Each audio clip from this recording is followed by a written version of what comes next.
जय हिंद दोस्तों। Exam complete 07 में मैं मनोज सर आप लोग का स्वागत करता हूं। तो चलिए आज प्रतिशत का तीसरा पार्ट लेकर हम आए हैं। आज तीसरा क्लास है परसेंटेज का। तो चलिए देखते हैं, बिना देर किए हुए वीडियो को स्टार्ट करते हैं। एक बात और, इसके पहले प्रतिशत का 2 पार्ट लोड हो चुका है।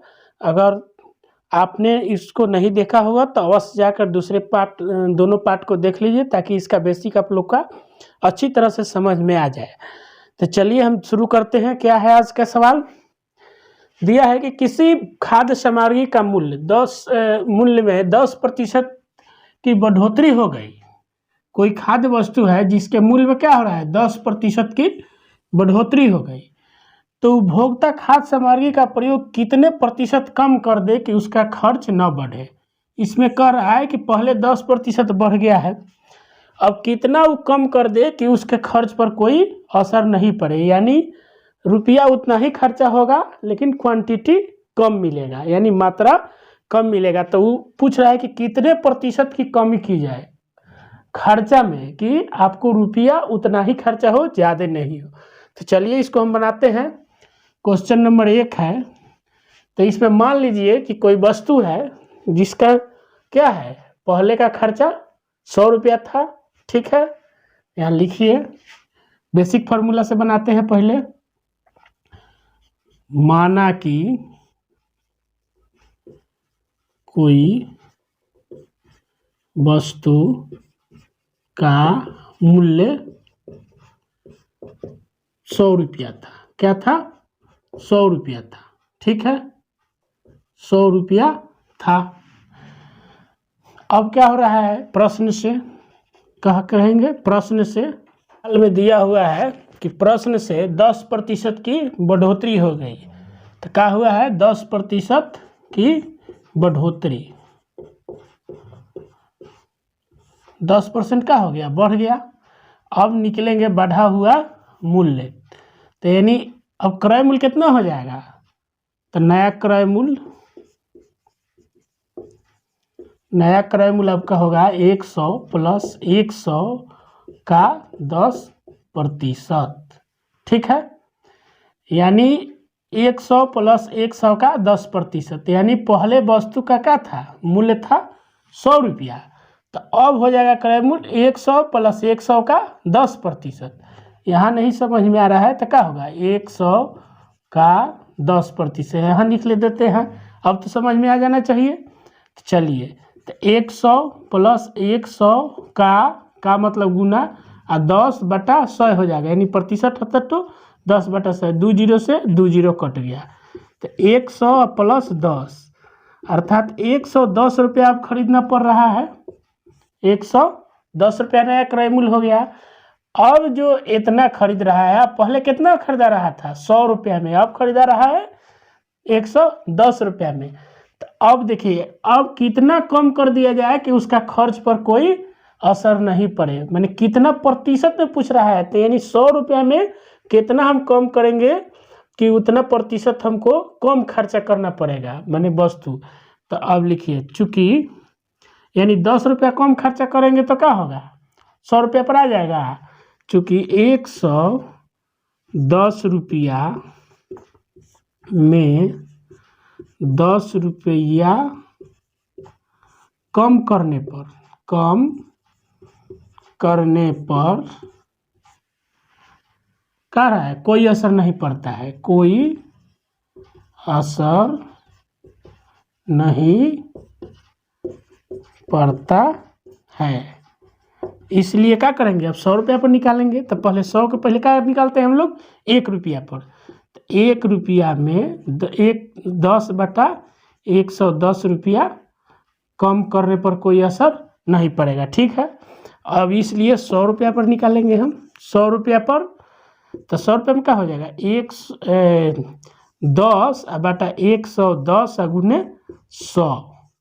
तो इतना पर कोई असर नहीं पड़ेगा, कोई असर नहीं पड़ेगा, ठीक है। अब इसको काट देंगे, 1 जीरो से 1 जीरो कैंसिल, बराबर 100/11 रुपये प्रतिशत। कितना होगा, 100/11%। अब इसको 100/11% आंसर है नहीं, तो इसको तुरेंगे। 11×99 9.1/11% आपका यही हो जाएगा उत्तर। ठीक है, अब ये आपका मिल गया, इसका आंसर क्या हो गया, 1 हो गया। चलिए, अगर इसी को आपको शॉर्ट फॉर्म में बनाना रहे तो क्या करेंगे,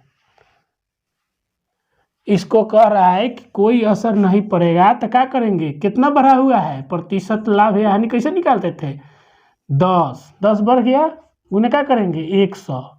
अब बाटा कितना से हम घटाएंगे, कहे कि 110 रुपया मूलधन है, तो 110 रुपया से भाग दे देंगे, तो 1 0 से 1 0 कट गया, तो 100 बटा आ गया कितना 11 बराबर 9.1/11%। तुरंत बन जाएगा। जब हम लॉन्ग मेथड जानेंगे तो शॉर्ट अपने आप बन जाता है, इसमें किसी को सिखाने का जरूरत नहीं पड़ता है। तो चलिए अगला सवाल देखते हैं क्या है। चलिए दूसरा सवाल देखते हैं। किसी वस्तु का अंकित मूल्य क्रय मूल्य से 25% अधिक है। क्या है, 25% अधिक है, उसे कितने प्रतिशत कम कर दे कि उसका खर्च न बढ़े। ठीक है, तो देखिए अब क्या करना है इसको। मान लीजिए कि वस्तु का क्रय मूल्य क्या है 100 रुपया। माना कि वस्तु का क्रय मूल्य बराबर कितना 100 रुपया है। ठीक है, मान लिए। अब देखिए कह रहा है कि किसी वस्तु का अंकित मूल्य क्रय मूल्य से कितना है 25% अधिक है, तो इसका अंकित मूल्य निकालेंगे। अंकित मूल्य बराबर कितना है, प्रश्न से 25% अधिक है, तो क्रय मूल्य जोड़ क्रय मूल्य का 25%, यही ना होगा इसका अंकित मूल्य। तो क्रय मूल्य कितना है 100 जोड़ 100 का 25%, 0 से 0 खत्म हो गया, 125 रुपये का हो गया, इसका अंकित मूल्य है। तो उसे कितने प्रतिशत कम कर दे कि उसका खर्च नहीं बढ़े, तो यानी कितना कम करेंगे 125 में से 25 निकालेंगे तो 100 रुपया आ जाएगा। तो लिखेंगे चूंकि 125 रुपया में 25 रुपया कम करने पर कोई असर नहीं पड़ेगा, कोई असर नहीं पड़ता है। ठीक है, इसलिए 1 रुपया में 25/100 25 रुपया कम करने पड़ता है, तो क्या होगा, इसलिए 100 रुपया में 25/100 25 गुने 100, 25 पचे 125, 20 पचे 100, अर्थात 20% इसका हो जाएगा उत्तर। इसका आंसर हो गया आपका सी। चलिए, इसका आंसर सी हो गया। इसी प्रकार इसका क्या होगा, फिर उसी तरह से अगर शॉर्टकट में बनाना चाहे तो क्या करेंगे, प्रतिशत कमी बराबर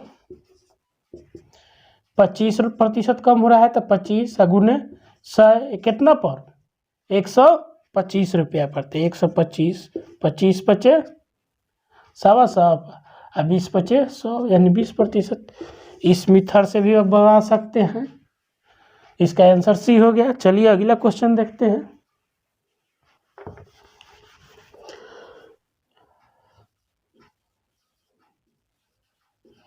चलिए क्वेश्चन नंबर 3 का उत्तर देखते हैं क्या होगा। एक व्यक्ति किसी कारण से अपने खर्च में 20% बढ़ा दिया। पूरा कारण समाप्त होने पर अपने खर्च में कितने प्रतिशत घटाए कि उसके बचत पर कोई असर नहीं पड़े। तो क्या करेंगे, पहले मान लेंगे, माना कि पहले 100 रुपया खर्च करता है। ठीक है, खर्च करता है, तो प्रश्न से 20% प्रश्न से 20% बढ़ाने पर खर्चा बराबर 100 प्लस 100 का 20% बराबर क्या हो जाएगा 100 प्लस 100 का 20/100 कट गया बराबर 120 रुपया खर्च करना पड़ रहा है। अब इसमें कह रहा है कि कितना घटा दिया जाए कि उसके खर्च में कोई अपने खर्च में कितने प्रतिशत घटा है कि उसके बचत पर कोई असर नहीं पड़ेगा। यानी पहले 100 रुपया खर्चा करता था तो अब कर रहा है 120 रुपया, तो अब 100 रुपये में कितना घटा है कि उसको खर्चा माने बराबर रहे, प्रतिशत में क्या करना है उसको बराबर करना है। तो 100 में से 20 रुपया घटाएंगे तो आ जाएगा ना उसका खर्चा। तो 120 रुपया, चूँकि 120 रुपया में 20 रुपया घटाने पर खर्च में कोई असर नहीं पड़ेगा, खर्च में कोई असर नहीं पड़ेगा। ठीक है। अब 1 रुपया में, इसलिए 1 रुपया में घटाने पर तो 20/100, 20 रुपया घटाने पर खर्च में कोई असर नहीं पड़ेगा। तो हमारा प्रतिशत पूछ रहा है तो 100 रुपया में बनाएंगे तो 20/120 गुने 100। अब यहाँ काटेंगे 1 0 से 1 0, 2 छके 12 बराबर क्या होगा 100/6 बराबर क्या होगा 50, 50/3 अर्थात 16.2/3% घटा देंगे तो हमारा कोई खर्च में असर नहीं पड़ेगा। ठीक है। चलिए, इसका आंसर हो गया आपको बी। तो वीडियो के देखने के लिए धन्यवाद। अगर वीडियो क्लास मेरा अच्छा लगे तो वीडियो को लाइक